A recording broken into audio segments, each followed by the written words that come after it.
திரிசூர் மாவட்டத்துல கொடுங்கலூர்ன்ற ஊர்ல அமைஞ்சிருக்கிற கோவில் தான் ஸ்ரீ குறும்ப பகவதி கோவில், இல்லனா கொடுங்கலூர் ஸ்ரீ லோகாம்பிகா பகவதி கோவில்.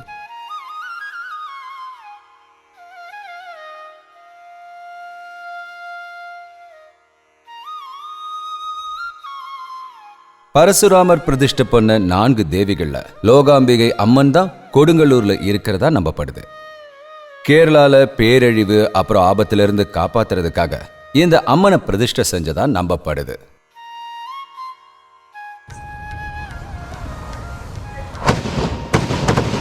கொடுங்கலூர் கோவில்ல மாசி மாசத்துல பரணி நட்சத்திரத்துல ஆரம்பிச்சு பங்குனி மாசம் பரணி நட்சத்திரத்துல முடிவடைகிற பிரபலமான விழாதான் கொடுங்கலூர் பரணின்னு சொல்லப்படுது.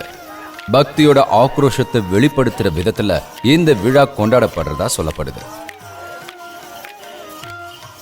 பங்குனி மாசத்துல திருவோண நாள்ல இருந்து அஸ்வினி நட்சத்திரம் வரைக்கும் முக்கியமான சடங்குகள் நடக்கும்.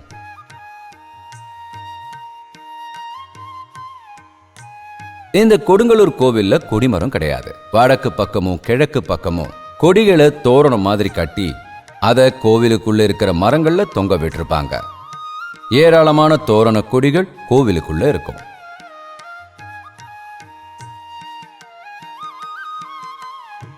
மாசி மாசம் பரணி நட்சத்திரத்து அன்னைக்கு அம்மனுக்கு பட்டு சேலையும் தாலியையும் கொடுத்ததுக்கு அப்புறம் தான் சடங்குகள் ஆரம்பிக்குது. இந்த கோவிலை ஆக்கிரமிச்ச பௌத்தர்களை ஓட வைக்கிறதுக்காகவும் சாக்தேய ஆச்சாரத்துல பஞ்சமகால பூஜையோட மைதுன பூஜைக்கு பதிலா பரணி பாட்டு பாடப்படுறதா 2 அபிப்பிராயம் இருக்கு. இருந்தாலும் தேர், ஊர்வலம் இது எல்லாத்தையும் பார்க்க நினைக்கிற பக்த ஜனங்களுக்காக கொடுங்கலூர் கோவில்ல இந்த விழாக்கள் நடத்தப்படுறதா சொல்லப்படுது. திருவோண நட்சத்திர நாள்ல இருந்து கூட்டமா மக்கள் இங்க வர ஆரம்பிப்பாங்க. இந்த கோவிலுக்கும் அவங்களுக்கும் இருக்கிற உரிமையை நிலைநாட்டுறாங்க. அன்னைக்கு கோழிக்கல் மூடல்ன்ற ஒரு விழா விசேஷமா நடக்கும். அந்த பாறைய சிவப்பான சேலையால மூடி சேவலை சமர்ப்பிக்கிறது தான் சடங்கு. அம்மன் தாரிக யுத்தத்தை நடத்துறதுக்கான அடையாளமா கோழிக்கல் மூடல் நடக்குது. இது ரொம்ப விசேஷமான சம்பிரதாயம்.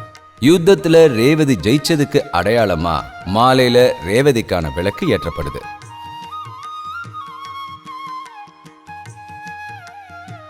இந்த ரேவதி விளக்கை ஏத்துறதுக்காக ஆயிரக்கணக்கான பக்தர்கள் இங்க வருவாங்க. சிவப்பு கல்லால கோழிக்கல்ல மூடுறது, கோழியை நேர்ந்து விடுறது, கத்திகளையும் சிலம்புகளையும் கொடுக்கறது, நோய் விலகிறதுக்காக மஞ்சள் குங்கும அபிஷேகம், மூச்சு சம்பந்தப்பட்ட நோய்கள் நீங்க தவிட்டு முத்தி அதாவது சாமுண்டிக்கு தவுட் அபிஷேகம், கல்யாணத்துக்கும் தீர்க்க சுமங்கலிக்கும் பட்டு சேலைகளும் தாலிகளும் கொடுக்கறது மாதிரியான ஏராளமான வழிபாடுகளும் இந்த விழா காலங்கள்ல நடக்கும்.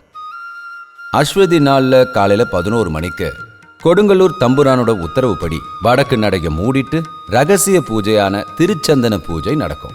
இந்த வழிபாடு முடிஞ்சதுக்கு அப்புறம் காவு தீண்டல்ன்ற வழிபாடு ஆரம்பிக்கும். சிவப்பு ஆடைகளை அணிஞ்சுக்கிட்டு ஏராளமான பக்த கோடிகள் இங்க நடனம் ஆடுவாங்க.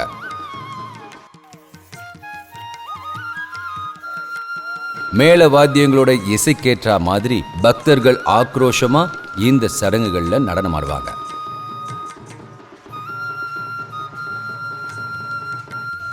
இது முடிஞ்சு பிரசாதம் வாங்கிட்டு தான் போவாங்க.